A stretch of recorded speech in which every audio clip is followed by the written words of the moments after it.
एक शहर में साहिल और सपना एक छोटे से घर में रहते थे।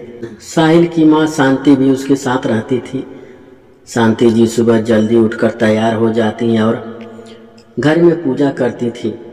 उसके बाद वे मंदिर चली जाती। एक दिन शांति जी पूजा करके मंदिर गई। सपना किचन में काम कर रही थी। तभी साहिल वहाँ आ जाता है। साहिल, सपना जल्दी से ये कप चाय बना दो, मुझे ऑफिस जाने में देर हो रही है। सपना, हाँ अभी बना देती हूँ। मैं आपसे एक बात कहना चाह रही हूँ। माँ जी सुबह घर में पूजा करती हैं, उसके बाद मंदिर जाती हैं। वहाँ हर दिन कृष्ण जी को माखन मिश्री का भोग लगाती हैं। इस महंगाई में यह सब ठीक नहीं है। साहिल, कोई बात नहीं, माँ तो पिताजी के सामने भी ऐसे ही भोग लगाती थी। अब उन्हें मना करूँगा तो बुरा मान जाएंगी। इसी तरह समय बीत रहा था, लेकिन सपना को हमेशा यह बात खटकती थी कि उसके पति के कमाई से माखन मिश्री का भोग मंदिर में लगाया जाता है। एक दिन उसने शांति जी को समझाते हुए कहा, माँ जी, आप हर दिन मंदिर में इतना सारा मक्खन मिश्री बांट आती हैं, इसकी क्या ज़रूरत है? वैसे भी यह महंगाई काफ़ी बढ़ गई है, आपको सोचना चाहिए। शांति जी कहती हैं, बहू तुम क्या कह रही हो? तुम इतना पैसा इधर उधर खर्च करती हो, रोज 300 रुपए का पिज्जा मंगाती हो, उससे फिजूल खर्च नहीं होती है क्या? मेरे कान्हा के भोग से तुम्हें तकलीफ हो रही है। उन्हीं की कृपा से इस घर में सब चल रहा है, मत भूलो। सपना उनकी बात सुनकर चुप हो जाती है। एक दिन सपना की एक सहेली उससे मिलने आती है। अरे प्रिया, इतने दिनों बाद मेरी याद आई तुझे। प्रिया, हाँ बहुत दिन हो गए थे तुमसे मिले, इसीलिए चली आई। तेरी सास कहाँ है? सपना बोलती है, माँ जी तो मंदिर गई हैं, उनका बस चले तो मंदिर में ही पूरा घर लुटा दें। प्रिया बोलती, ऐसी क्या बात है? सपना प्रिया को सारी बात बता देती है। प्रिया कहती है, बस इतनी सी बात, इसका एक उपाय है मेरे पास। तुझे मैं एक दुकान बताती हूँ, वहाँ से मक्खन ले आ। इस मक्खन के मुकाबले वह नकली मक्खन आधे पैसों में आ जाएगा।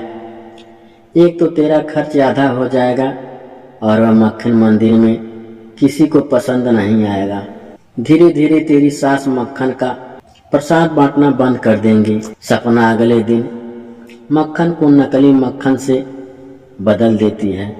2 दिन बाद साहिल शाम के समय घर में बैठा था, तभी उसके पास मंदिर के पुजारी जी आते हैं। शांति, आइए पुजारी जी, कैसे आना हुआ?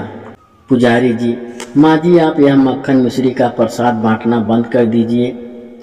आपके मक्खन के प्रसाद को खाकर मंदिर के कई भक्त बीमार पड़ गए। लेकिन पुजारी जी, ऐसे कैसे हो सकता है? हम तो शुद्ध ताज़ा मक्खन लाते हैं, वही हम घर में इस्तेमाल करते हैं। यदि ऐसा होता तो हम भी बीमार पड़ जाते।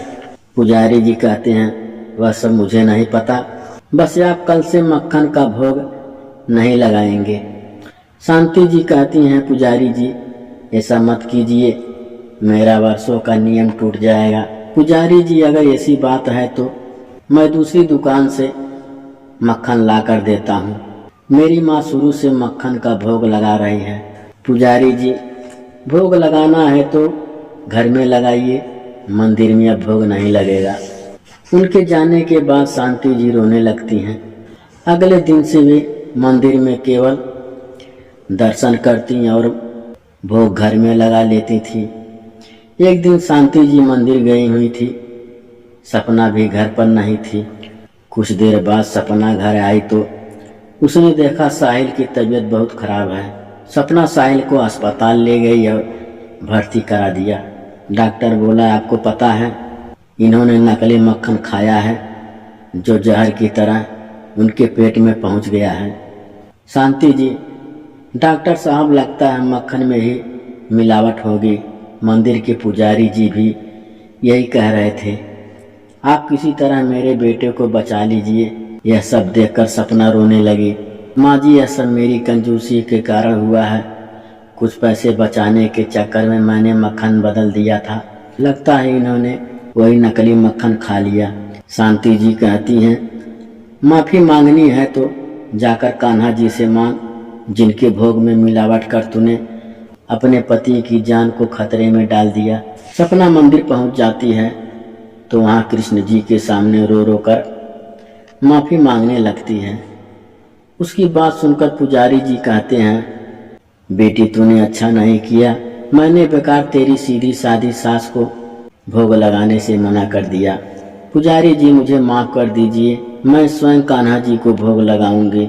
बस एक बार मेरे पति को ठीक कर दीजिए।